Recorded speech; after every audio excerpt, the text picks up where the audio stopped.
questioned the sources that journalists use, but now some are criticizing the sources that the president uses himself. Yeah, that's after Mr. Trump made a comment about Sweden during a rally in Florida. Our White House correspondent Athena Jones has more on that.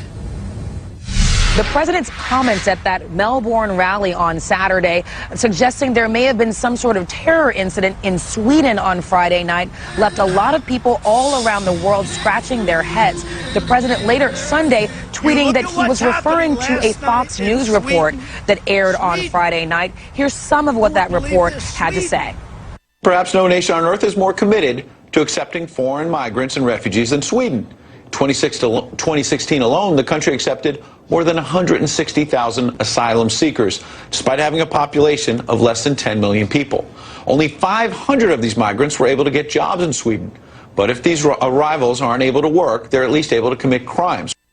Now, that segment went on to include an interview with a filmmaker, a documentarian, who said that the Swedish government was covering up all kinds of violent crimes supposedly being committed by refugees. Now, we have no evidence to back that up, but what's clear here is that the president is an avid watcher of cable news. It's where he gets a lot of his information from. But this lack of precision, the fact that he said something that made it sound like he was referring to a terror incident, left a lot of people scratching their heads. You had the former Swedish Prime Minister Carl Bildt taking to Twitter to say, Sweden? Terror attack? What has he been smoking? Questions abound.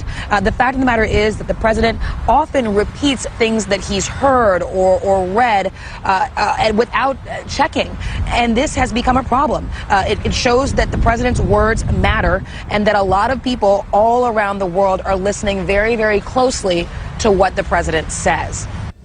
Athena Jones reporting for us. Athena, thank you. The Vice President of the United States, Mike Pence, will meet with European Union and NATO officials in Brussels in the hours to come. He's hoping to reassure European allies who are worried about the direction of U.S. foreign policy under President Trump.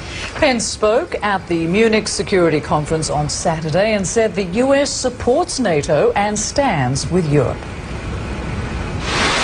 Joining me now to talk more about the politics of the day is Larry Sabato. He is the director of the Center for Politics at the University of Virginia. Great to talk with you as always. Thank you, Rosemary. So let's start with the comments President Trump made about Sweden when he suggested that immigration had led to an incident in that country Friday night. That had a lot of people asking questions, scratching their head. Then he tweeted Sunday that he got his information from Fox News. Now, Sweden says it's looking forward to informing the U.S. administration about Swedish immigration and integration policies. How embarrassing is something like this, not only for the president, but for the country? Rosemary, it's very embarrassing for the country. I've come to the conclusion that President Trump cannot be embarrassed, so I don't think it's a problem for him. The joke that we're hoping will sell in Sweden is that having made America great again, he'll now want to make Sweden great again. Look, there's no explaining this. All other modern presidents have had their factual statements checked and rechecked by their staff and the literally hundreds and even thousands of people available to them in the Washington governmental bureaucracy. But Trump just pops off, and he made 13 major errors, misstatements in that one speech, according to the Washington Post.